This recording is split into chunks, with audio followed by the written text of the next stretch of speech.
How's it going, everyone? College Lefty, and in this video I unlocked 99 overall Carlos Beltran, so let's go ahead and get into it.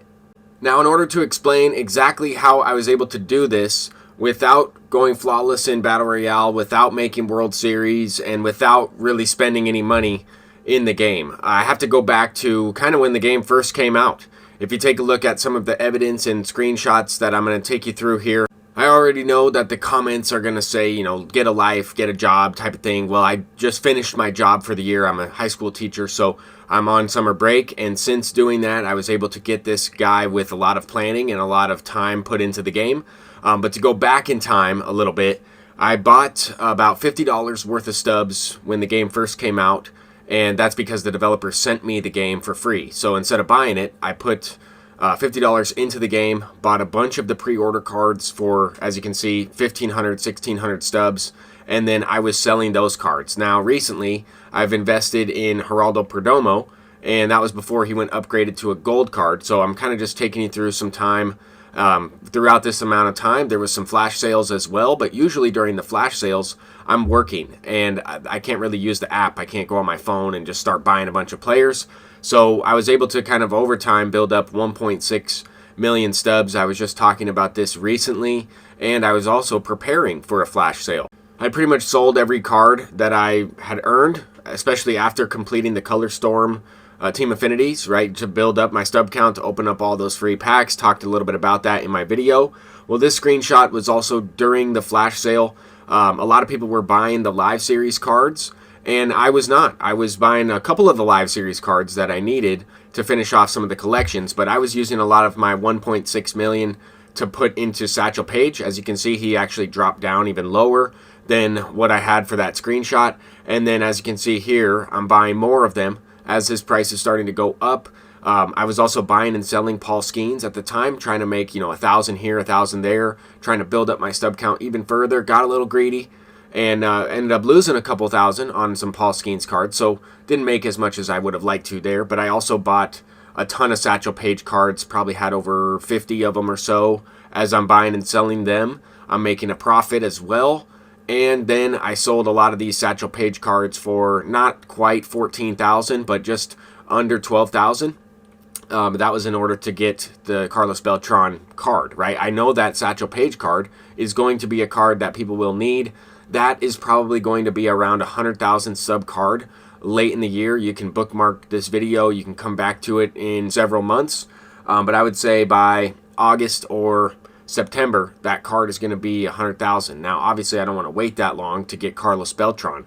So that is why I went ahead and just sold off all the ones that I had. I probably could have purchased, 5 million stubs worth if I waited with that, 50 plus Satchel Page cards. That would probably accumulate to around 5 million if I waited a few months. But I didn't want to do that. I want to get this Carlos Beltran. And I was waiting for this exact type of thing to happen, right? So when there's a flash sale, usually the entire market kind of crashes. And I want to buy cards that you can no longer obtain anymore. And that's the reason why I think Satchel Page is going to go up to over 100,000, around 100,000 over time, because you're going to need that card for the collections. You're probably going to need that card in 2 weeks for when there's an update to this collection. I don't think they're just going to allow you to collect John Donaldson and that's it. You're probably going to need every single Negro League Series player to get the next voucher for whatever card it's going to be. But anyway, as we're kind of going through this, I saw a lot of other cards that went up in price. It wasn't just Satchel Page. There was, Corey Kluber, Carlos Correa, other cards that you cannot necessarily get. Weekend Classic cards, right? You'll be able to obtain those cards pretty soon. Well, maybe not. Maybe they won't be included in the Rewind Weekend Classic pack again. But those are types of cards that I was looking for during the flash sale. And then, of course, I also bought, Aaron Judge and Ohtani because they did drop down in price quite a bit. Probably saved around 100,000 on each of those cards. So I was, quite a few thousand stubs away, quite a few 100,000 stubs away, I should say. I was probably about 500,000 or 600,000 stubs short when I made the last couple videos talking about, well, if this happens, I might be able to get them, or how long is it going to take me to get them? Well, that already took place because of the flash sale. So thanks to that, thanks to understanding how supply and demand works, understanding what to look for, I was trying to help you guys out as well by talking about which cards to buy and sell. Maybe not necessarily during the flash sale, but right before it, with those Battle Royale cards and the multiplayer program, and recently with the World Series rewards. Those would be cards to also invest in, maybe not necessarily right this second, but if you keep track of how those rewind packs are implemented into the game, that's another opportunity to make a lot of stubs by investing in those cards when they leave, or when they're not quite included yet. And I'm just talking about some tips on how to make stubs in this game. There's a ton of options. I've also been getting into some Diamond Quest. There's a really good method to make a ton of stubs in Diamond Quest if you play on the hardest difficulty and GOAT difficulty, and it is difficult to beat, but I've been having some success using some different types of teams. That's probably as much as I'll say with that.